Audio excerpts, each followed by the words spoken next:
A todos vocês.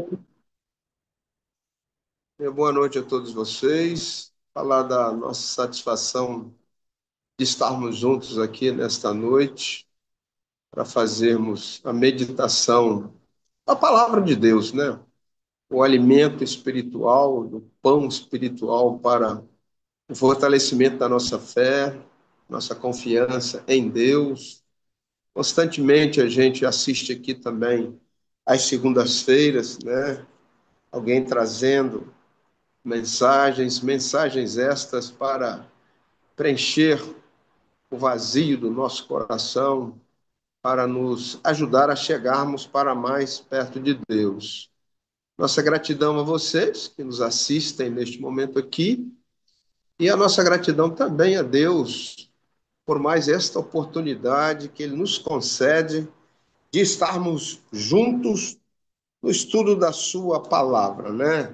Nos alimentando do pão. Eu gosto sempre de falar de que nós estamos nos alimentando do pão espiritual, fortalecendo a nossa fé, a nossa confiança em Deus. Para a nossa meditação nesta noite, a gente vai ao livro de Tiago, capítulo 5, dos versículos 13 até o versículo 18. Tiago está lá no final quase da Bíblia, né? Depois do livro de Hebreus, né? As cartas de Paulo, o livro de Hebreus. Aí a gente chega ao livro de Tiago, capítulo 5, versos 13 a 18, que nos dizem assim: Está alguém entre vós sofrendo? Faça oração.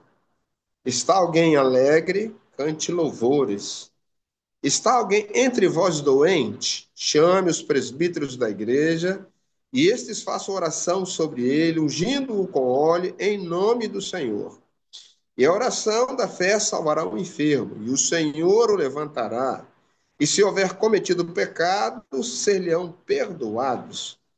Confessai, pois, os vossos pecados uns aos outros, e orai uns pelos outros, para serdes curados. Muito pode, por sua eficácia, a súplica do justo. Elias era um homem semelhante a nós, sujeito aos mesmos sentimentos, e orou com instância para que não chovesse sobre a terra, e por 3 anos e meio não choveu. E orou de novo, e os céus deu chuva, e a terra fez germinar os seus frutos. Então, a gente tem aqui o apóstolo Tiago, dando ênfase à questão da oração, né? Se estamos doentes, devemos orar, chamar os outros para orarmos uns pelos outros, para que saremos. Cita aqui o exemplo clássico do profeta Elias, né? O profeta Elias é um consolo para a maioria de nós, por que não dizer também para todos nós, né? Um homem sujeito às mesmas paixões que nós, que passou por um grande momento de desânimo, depois de uma grande vitória no Monte Carmelo, Elias desce, fala para Deus que está desanimado e que ele quer morrer. Queria morrer naquela hora, né? Mas Deus não o abandonou, não o deixou à sua própria sorte. Deus o levantou, o animou, deu alimento, chamou ele 3 vezes e ele se levantou e ficou e foi e não ficou prostrado, né? E de repente passa uma carruagem de fogo e leva Elias para o céu, né? Elias também era um homem de oração. Nosso tema aqui hoje é a eficácia da oração, certo? A gente já ouviu falar, né, estudos científicos a respeito da eficácia da oração. Há muito tempo que a gente ouve falar sobre este assunto, né? Muito mais ainda, né, a, a oração, né, estudos sobre o efeito espiritual da oração na vida do cristão, certo? A Organização Mundial de Saúde, ela atesta que a oração da fé influencia na saúde física, saúde mental, saúde biológica e saúde espiritual. Isto aí é a OMS, Organização Mundial de Saúde. Fala que a fé, né? Tiago fala sobre a oração da fé, que influencia na saúde física, o nosso físico, né? Nossa saúde mental, a nossa mente, né? O biológico nosso, o espiritual. É como diz o apóstolo Paulo, influencia tudo: corpo, alma e espírito. É uma influência envolvente, né? A oração, ela diminui o estresse, a ansiedade e ajuda a combater a depressão, né? Três doenças atuais que atingem um grande número de pessoas, né? Principalmente agora, depois da pandemia, a gente vê aí os consultórios psiquiatra, psicólogos completamente lotados por causa do estresse, que é o excesso do presente, né? Por causa da ansiedade, que é o excesso de futuro, né? A gente não se contenta com o presente. E também a depressão, que é o excesso do passado, né? Então, a oração, ela diminui o estresse, né? A ansiedade e ajuda a combater a depressão. Então, pessoas que estão aí sendo acometidas por essas três doenças, né, devem então fazer uso da oração, né? Falar com Deus, pedir a Deus, a ajuda de Deus. É lógico que precisa-se da ajuda de profissionais, psicólogos, psiquiatras, mas muito mais ainda a ajuda divina, né? A ajuda de Deus. A oração também, ela libera endorfinas, dopaminas, né? Hormônios ligados ao prazer e ao bem-estar, né? Como é que você se sente depois de um estresse, vamos dizer, que você se ajoelha, que ora e conversa com Deus? Como é que você se sente? Você levanta da oração estressado da mesma forma? Eu acredito que não, né? Porque a oração é um grande calmante. Ela libera esses hormônios que estão ligados ao prazer e ao bem-estar, né? Pelo menos comigo é assim, né? A gente ajoelha, ora, quem sabe depois de uma discussão, marido, mulher, um desentendimento em marido, mulher, e aí, ou com outra pessoa, e que a gente chama e convida e diz, vamos orar, e que a gente se ajoelha e ora, realmente nos levantamos mais calmos, mais tranquilos e mais confiantes em Deus, né? Então, a oração está ligada ao bem-estar. A oração também ajuda a melhorar o foco e a atenção. A oração acalma a nossa mente, melhora o nosso foco, melhora o direcionamento da nossa vida, melhora, né, a nossa mente, acalma a nossa mente, certo? A oração também, ela regula as nossas emoções, ela desenvolve mais fé em Deus e ajuda-nos a confiarmos mais em Deus, né? Manter um relacionamento mais íntimo em Deus, né? Um relacionamento de fé, de confiança, né? Então, a oração, ela regula as nossas emoções, ajuda-nos a confiarmos mais em Deus. A oração também, ela elimina as insatisfações e as tristezas da nossa vida. A oração elimina. O ser humano, ele é um eterno insatisfeito, né? Então, para eliminar as insatisfações, nós precisamos da oração, né?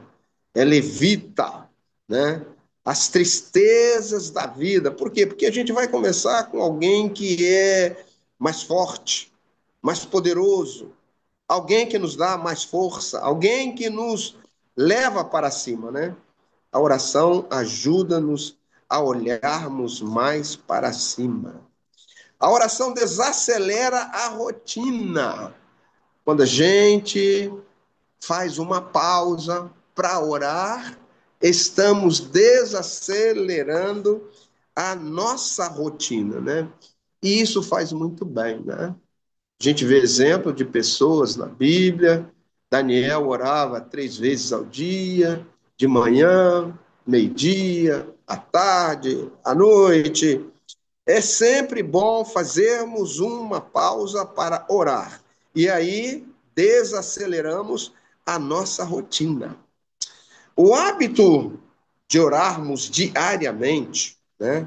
O hábito da oração diária, contínua, esse hábito faz com que as pessoas vivam, em média, 10 anos mais do que aqueles que não oram.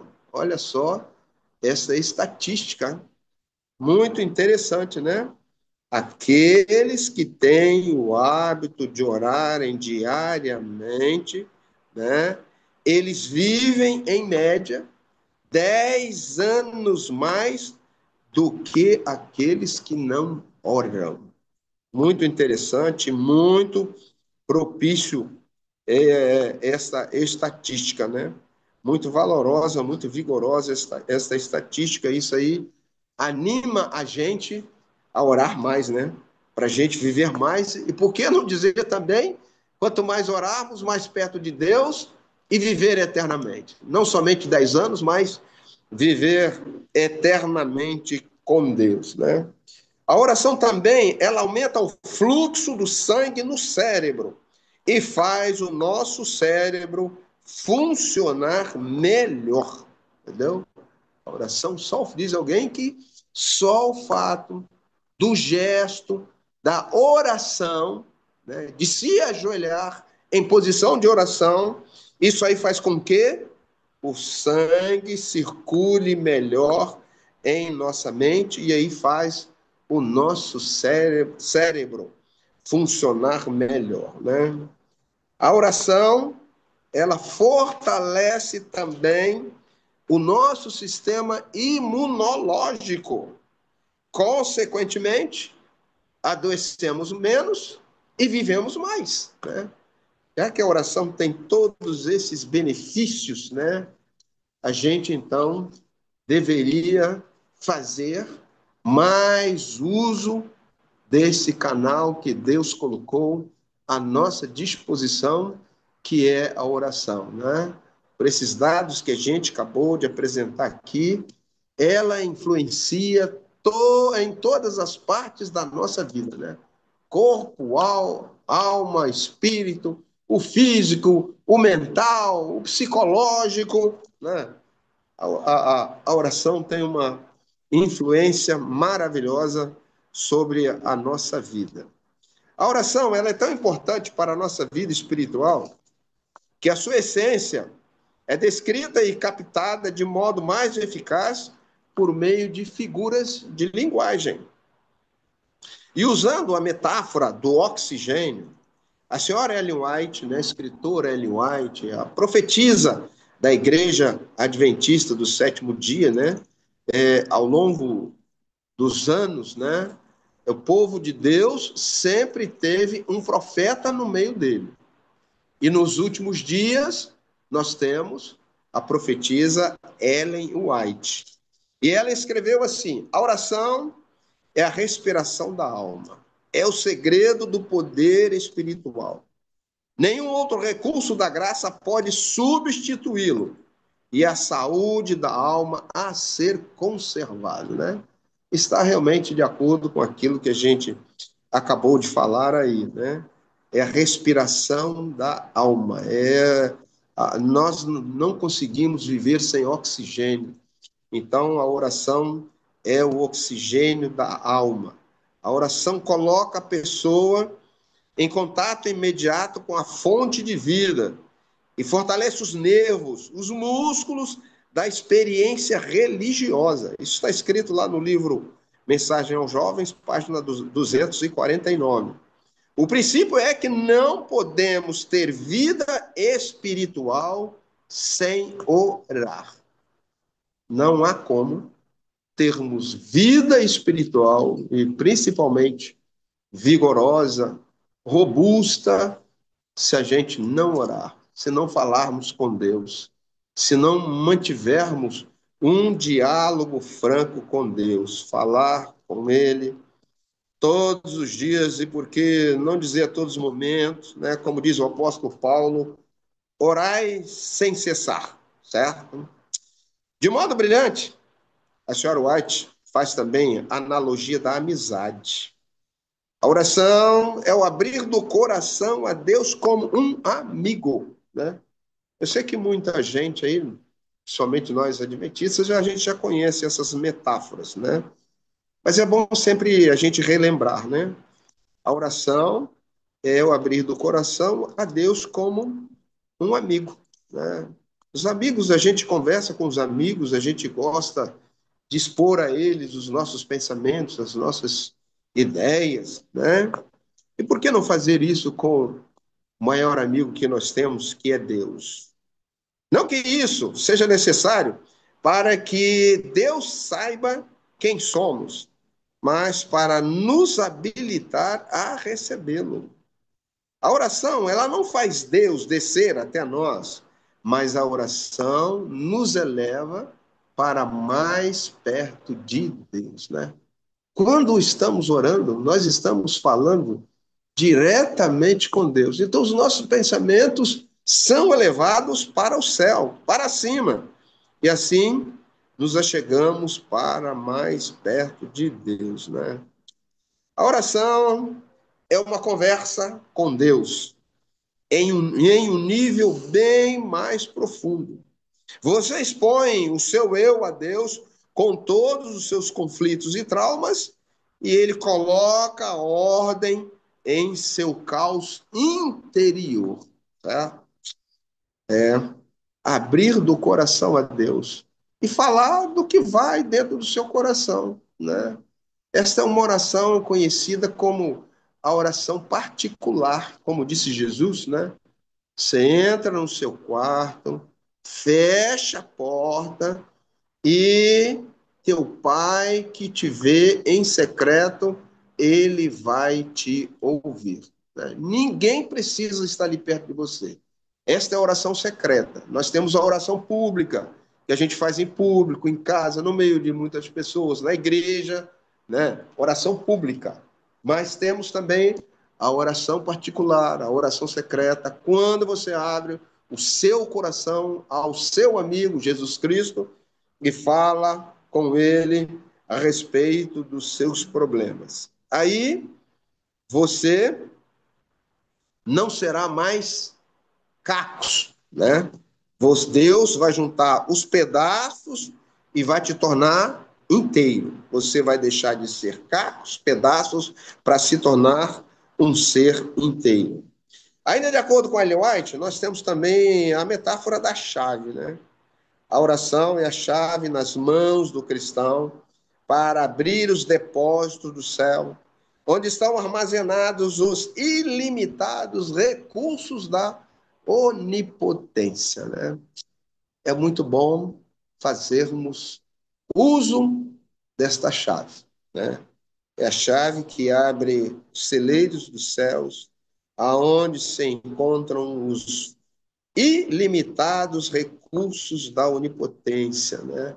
A oração também ela é conhecida e é considerada como também a senha de acesso ao trono de Deus. O princípio é que, pela fé, devemos reclamar as bênçãos celestiais. Nem tanto reclamar, né? Mas é buscar as bênçãos celestiais, né? Pedir a Deus as bênçãos celestiais para que ele realmente ele cumpra as suas promessas em nós, já que ele colocou as promessas à nossa disposição.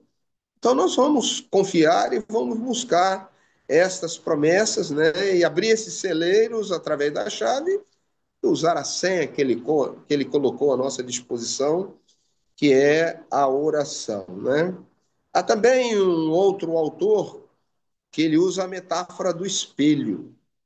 A oração é o espelho no qual somos chamados a contemplar o nosso estado espiritual. Uma vez que a oração é um encontro real com Deus, podemos ver a nós mesmos na oração como também Deus nos vê. O princípio é que pela oração consigamos ver melhor o nosso estado espiritual, né? Como é que a gente faz isso, né? Como é que vamos enxergar o nosso estado espiritual? É quando nós nos ajoelhamos, nos humilhamos perante a face do Criador, reconhecemos a nossa dependência dele, reconhecemos que realmente não somos nada, que dependemos completamente da graça e da misericórdia divina, aí nós temos um quadro real da nossa situação e de quem realmente somos nós. Não somos nada, né?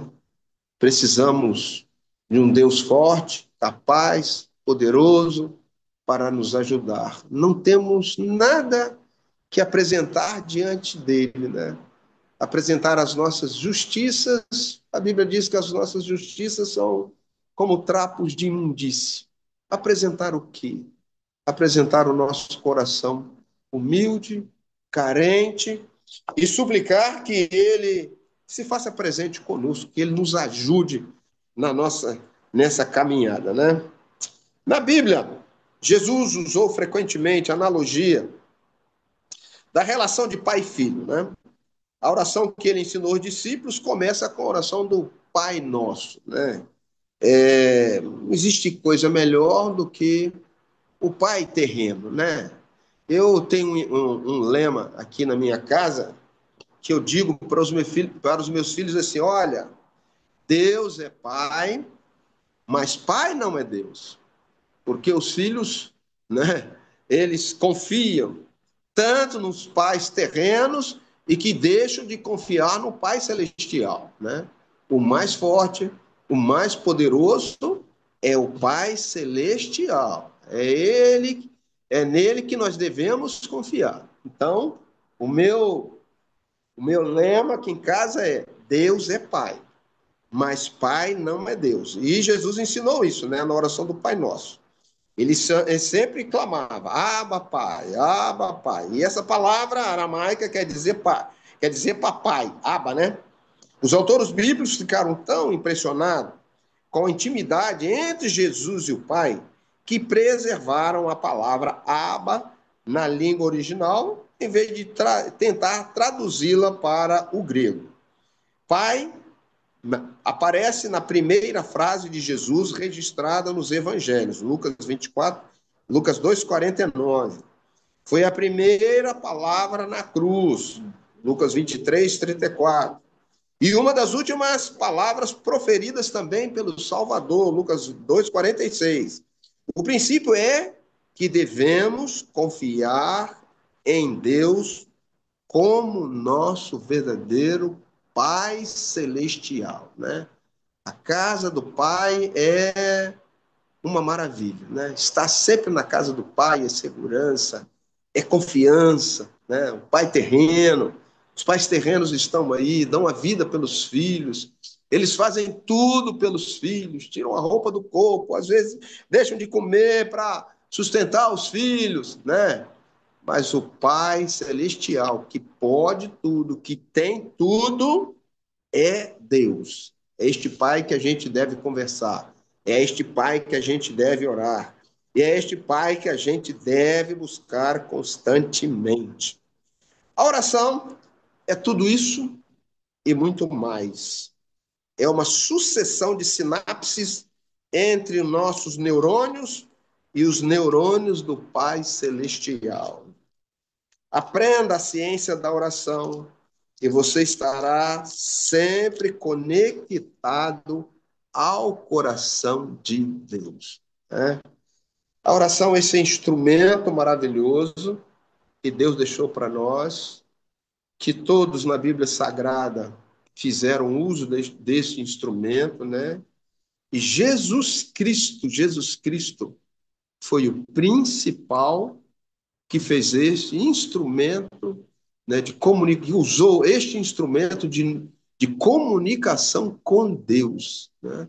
A Bíblia fala que Jesus passava noites inteiras orando ao Pai, conversando com o Pai, né? Eu queria saber um pouco dessa oração, o que que eles conversavam, o que que eles falavam, né? Realmente a conversa era a intercessão para os seus filhos aqui na face desta terra, né? Algumas partes de São João, capítulo 17, a gente vê ali o interesse de Jesus orando, clamando pelos filhos, né? Jesus é o maior exemplo de oração, que a gente possa seguir este exemplo, que a gente possa fazer uso deste canal, né? Que a gente não venha negligenciar este canal. Às vezes a gente está tão deprimido, né? Que a gente não sente nem vontade de orar. Mas é nesta hora em que a gente não tem vontade de orar, é neste momento que a gente deve orar, mesmo sem vontade. Porque quando nos ajoelhamos, quando nos prostramos diante do Pai, que começamos a falar com Ele, a coisa muda completamente, né? O fluxo de sangue no cérebro aumenta e aí a gente tem mais facilidade de falar com Deus, né? Então, já que a oração traz tantos benefícios, nos ajuda em todos os ramos da vida, né? Principalmente na vida espiritual, também na vida material, diminui o estresse, né? A ansiedade, ajuda a combater a depressão. Então, vamos fazer bastante uso deste instrumento que é a oração, né? É o meu desejo e a minha oração por todos nós neste exato momento, certo? E assim, para concluir, a gente vai orar, certo? Vamos fechar os nossos olhos e vamos falar com Deus. Poderoso Deus, eterno Pai, louvamos o teu nome, Senhor, te bendizemos e queremos te agradecer pelas instruções que nos deste nesta noite e relembrando que a gente também já sabia, né, com relação à oração, o poder que ela tem para transformar as nossas vidas, o poder que ela tem para modificar a nossa vida material, né? Trata bem a nossa ansiedade, ajuda na nossa ansiedade, né? Ajuda a combater a depressão, a tristeza. Por quê? Porque a gente está perto de um Deus que é poderoso, um Deus que pode todas as coisas. A gente sabe que muitas coisas que a gente pede, elas não são respondidas imediatamente, porque Deus não é um Deus de pronta entrega. Ele é um Deus que nos trata bem, ele é um Deus que tem o seu tempo para nos responder. Às vezes ele diz sim, às vezes ele diz não, às vezes ele diz espera, e a gente tem que ter humildade suficiente para aguardar e esperar, mas esperar com esperança, não desistindo, e com muita confiança, porque a oração ajuda a aumentar a nossa fé. Deus poderoso, abençoa cada filho teu que esteve presente neste encontro, nesta hora, e que daqui saiamos fortalecidos, porque estivemos unidos no teu santo nome, Senhor. Que a nossa fé possa crescer e aumentar cada vez mais em ti, que jamais venhamos a desistir de ti, apesar dos problemas, das dificuldades desta vida, que continuemos confiando em Ti, porque um dia tudo será resolvido, Senhor. Tudo será resolvido. E se não estivermos confiantes em Ti, os problemas continuarão. Mas se estivermos confiantes em Ti, os problemas desaparecerão. Em nome de Jesus. Amém. Amém. Amém.